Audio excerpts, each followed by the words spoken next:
Good afternoon friends, શલ્યતંત્ર lecture સિરીઝની અંદર આપ સૌનું હાર્દિક સ્વાગત છે. આયુર્વેદ સંકુલની અંદર નેક્સ્ટ ટોપિક છે શલ્યતંત્ર સર્જરી. ટોપિકની અંદર પેરિટોનિયાઇટિસ એટલે કે પેરિટોનિયમ જે છે એનું શું થાય છે? ઇન્ફ્લામેશન થાય છે. ઇન્ફ્લામેશન ઓફ ધ પેરિટોનિયમને શું કહેવામાં આવે છે? પેરિટોનાઇટિસ. કેમ થઈ શકે છે? એનું કારણ શું હોઈ શકે છે અને કોઝ શું હોઈ શકે છે? એના વિશે વાત કરવી છે આપણે. તો એક પ્રાઇમરી કોઝ પણ હોય, એક સેકન્ડરી કોઝ પણ હોય.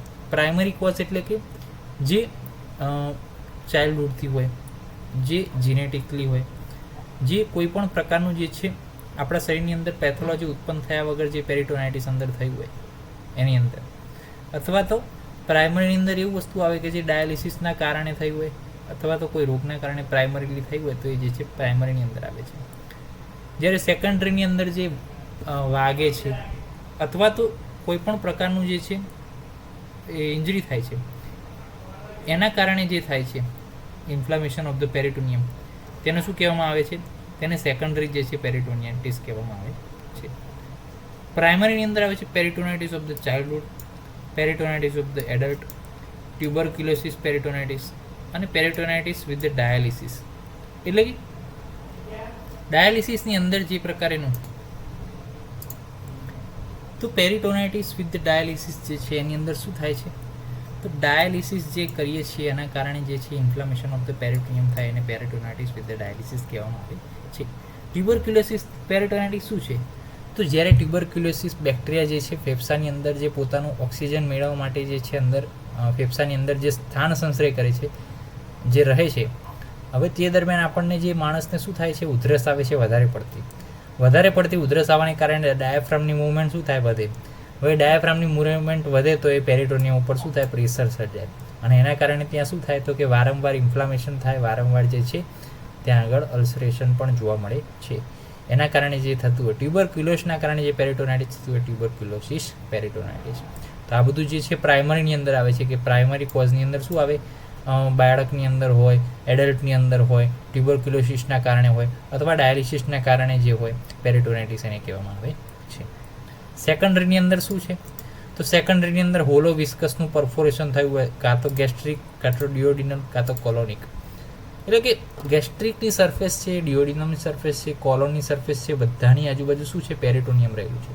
હવે પેરિટોનિયમનું કદાચ જો પરફોરેશન થાય તો એના કારણે પણ શું થઈ શકે? કે ત્યાં આગળ જે છે ઇન્ફેક્શન થઈ શકે, ઇન્ફ્લામેશન થઈ શકે છે અને પેરિટોનાઇટિસ ઉત્પન્ન થઈ શકે છે. ત્યારબાદ કીધું છે આફ્ટર પ્રેગ્નન્સી પણ જે છે થઈ શકે છે. કેમ? કારણ કે જે છે બર્થ દરમિયાન જે મૂવમેન્ટ થતી હોય છે દરેક ઓર્ગનની, એના કારણે જે છે પરફોરેશન થઈ શકે. પેટના ભાગે તીક્ષ્ણ ઈજા થઈ હોય, બ્લન્ટ ઈજા, પોસ્ટ ઓપરેટિવ પણ હોઈ શકે છે. અને ગેસ્ટ્રિક ઇન્ટેસ્ટિનલ ટ્રેકના પરફોરેશનના સસ્પેક્ટ દર્દીને બેરિયમ ન આપી શકાય. કેમ કીધું આવું? તો કે ગેસ્ટ્રિક અને ઇન્ટેસ્ટિનલ ટ્રેકનું કોઈ પરફોરેશન હોય અને તમે જો એની અંદર બેરિયમ મિલ્ક આપી દો તો શું થશે? જે પરફોરેશન થયું હોય ત્યાંથી જે છે લીક થશે બેરિયમ મિલ્ક, અને ક્યાં જશે? પેરિટોનિયમની અંદર.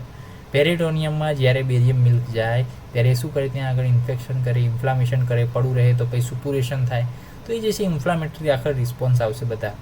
તો એની અંદર જે છે પેરિટોનાઇટિસ ઉત્પન્ન થઈ શકે છે. તો ગેસ્ટ્રિક ઇન્ટેસ્ટિનલ ટ્રેકનું જે પરફોરેશન હોય એવા દર્દીની અંદર આપણે જોવા માટે જે છે બેરિયમ મિલ્ક એક્સરે કરાવી શકાય નહીં. આટલું ધ્યાન રાખવાનું છે. હવે વાત કરીએ કે પોઝિટિવ ઓર્ગેનિઝમ કયા હોય. ઓર્ગેનિઝમ એટલે કે બેક્ટેરિયા, વાયરલ જે હોય કયા જવાબદાર છે? તો streptococci faecalis, aerobic, anaerobic bacteria, gram negative bacteria, E coli અને પ્રોટિયસ, પ્લસ ગોનોકોકાઈ અને નિમોકોકાઈ જેવા બેક્ટેરિયા જવાબદાર હોઈ શકે છે. આ ઓર્ગેનિઝમ પેરિટોનિયમ કેવિટીમાં દાખલ થાય અને ત્યારબાદ શું કરે? ત્યાં આગળ ઇન્ફેક્શન કરે, ઇન્ફ્લામેટરી રિસ્પોન્સ આપે અને એના કારણે પેરિટોનાઇટિસ ઉત્પન્ન થાય. તે પેરિટોનિયમ કેવિટીમાં મોટા પ્રમાણમાં શું થાય? ત્યાં આગળ જો ઇન્ફેક્શન થાય, ઇન્ફ્લામેશન થાય, એટલે એન્ટીજન જે ઘૂસ્યો, એન્ટીજન ઘૂસ્યો તો ત્યાં આગળ જે છે એની ઇફેક્ટને ઓછું કરવા માટે શું થાય? વધારે પ્રમાણમાં જે છે સ્ત્રાવ થાય અને જે છે ત્યાં આગળ શું થાય? હાઇપોવોલેમિક શોક સર્જાય. કેમ? તો કે સમજો કે જ્યારે પણ લડાઈ હોય, કોઈ રાજા હોય તો એ રાજાની એક જે છે પોતાનું રાજ્ય હોય, એની અંદર જ્યારે કોઈ હુમલો કરે એન્ટીજન, બરાબર છે, કોઈ હુમલો કરે તો રાજા શું કરશે? પોતાનું રાજ્ય હોય એટલે રાજા જે છે બહોળા પ્રમાણમાં સેના મોકલશે. તો એ જ રીતનું અહીંયા થાય. કે જ્યારે એન્ટીજન આવે છે આપણા શરીરની અંદર, ત્યારે આપણા શરીરની અંદર તો આપણા શરીરની પૂર્તિ સેના છે, એટલે આપણું શરીર જે છે મોટા પ્રમાણમાં શું કરી દે છે, સ્ત્રાવ કરી દે છે. કેમ? એને ડાયલ્યુટ કરવા માટે. હવે એના કારણે શું થાય છે, હાઇપોવોલેમિક શોક સર્જાય છે. હાઇપોવોલેમિક એટલે કે વોલ્યુમ જે છે શરીરનું કેવું થાય, ઓછું થાય. કેમ? કારણ કે સ્ત્રાવ ક્યાં થઈ ગયો છે, બધો એન્ટીજન આવ્યો ત્યાં આગળ પેરેટોનિયલ કેવિટીમાં, એટલે એના કારણે બોડીની અંદર પૂરતું પાણી ના રહે, એટલે હાઇપોવોલેમિક શોક સર્જાય. અને હાઇપોવોલેમિક શોક સર્જાય પ્લસ આ ફ્લૂડ જે સ્ત્રાવ જે પામે પેરિટોનિયમ, એની અંદર પ્રોટીન પણ હોય, ફાઇબ્રિન પણ હોય, બેક્ટેરિયા હોય, બહારથી આવેલા ટોક્સિન પણ હોય, આ બધું જ જે છે મિક્સ થાય. અને એ મિક્સ થાય છે ત્યારે શું થાય છે, સેપ્ટિક શોક, એટલે કે સેપ્ટિક શોક એટલે કે બેક્ટેરિયલ જે છે ઇન્ફેક્શન હોય, ઇન્ફેક્શનના કારણે જે શોક આવે છે એને કહેવાય છે સેપ્ટિક શોક પણ જે છે સર્જાઈ શકે છે. તો આ રીતની જે છે પેથોલોજી છે. પેરિટોનિયમની સરફેસ તેની સાઇન ગુમાવે છે અને જે છે રેડ અને ઇડિનોમેટસ બને છે. લક્ષણ શું જોવા મળે છે પેરિટોનાઇટિસની અંદર, તો કે પીઠના માંસની જે છે રિજિડિટી અને ગાર્ડનિંગ. રિજિડિટી એટલે કે સ્ટીફનેસ, અને ગાર્ડનિંગ એટલે કે જ્યારે કોઈ આપણને દોરડાથી બાંધી દીધો હોય એ પ્રકારનું જે છે જોવા મળે છે. પેટમાં તીવ્ર દુખાવો, સતત ઉલટી, પલ્સ જે વધી જાય, તાવ, ઠંડી, પેટમાં ફૂલાવો થાય. કેમ? હવે જો પેટમાં દુખાવો થાય એ ચલો સમજી શકીએ, પેરિટોનિયમની અંદર ઇન્ફ્લેમેશન. સતત ઉલટી કેમ થાય, તો કે જો પેરિટોનિયમ જ્યારે ઇન્ફ્લામ હોય ત્યારે શું થાય છે, એ ઇન્ફ્લામેશનના, એ ઇન્ફેક્શનના જે છે સ્પાઝમ ગેસ્ટ્રિકમાં પણ આવે, એ ઇન્ફ્લામેશનના સ્પાઝમ જે છે કોલોનમાં પણ આવે, એટલે જે છે સતત કોલોનની અંદર સ્પાઝમોડિક મૂવમેન્ટ થાય. સ્પાઝમોડિક મૂવમેન્ટના કારણે શું થાય, સતત વોમિટિંગ થાય, પલ્સ વધેલી આવે. કેમ? તો કે સતત ઇન્ફેક્શન, ઇન્ફ્લામેશન હોય તો એના કારણે જે છે રિએક્શન છે કે પલ્સ જે છે વધારે છે. તાવ અને ઠંડી પણ જોવા મળી શકે છે. અને પેટમાં ફૂલાવો કેમ થાય, કારણ કે પેટમાં જે છે ત્યાં આગળ પાણી જે છે ભરાયું છે. પેરિટોનાઇટિસ કેમ ઉત્પન્ન થયું છે, કારણ કે ત્યાં આગળ કંઈક ઇન્ફેક્શન થયું છે, ત્યાં આગળ પાણી ભરાયું છે, અથવા તો ત્યાં આગળ જે છે કોઈ પ્રકારનું પરફોરેશનના કારણે ત્યાં આગળ ફ્લૂડ જે છે જમા થયું છે. ફ્લૂડ જમા થાય એટલે પેટમાં ફૂલાવો થશે. હવે આપણે આ સાઇન દ્વારા જોવાનું છે. બ્લમબર્ગ સાઇન જે છે પોઝિટિવ હોય તો જે છે પેરિટોનાઇટિસ હોઈ શકે છે. અહીં શું કરવાનું, પેટને જે છે થોડી સેકન્ડ માટે આપણે દબાવવાનું છે. દર્દીને દુખાવો થશે, એ આપણને પણ થાય. થોડી સેકન્ડ માટે પેટને દબાવીએ તો દુખાવો સામાન્ય થાય, દર્દીને પણ દુખાવો થશે. તેને એકદમ જ્યારે છોડી દઈએ ત્યારે શું થાય, તીવ્ર પ્રમાણમાં દુખાવો થાય. તે સડન રિલીઝ ઓફ પેરિટોનિયમના કારણે છે. ઓકે, તો બ્લમબર્ગ સાઇન જ્યારે પોઝિટિવ આવે છે ત્યારે જે છે સમજવું કે પેરિટોનાઇટિસ હોઈ શકે છે.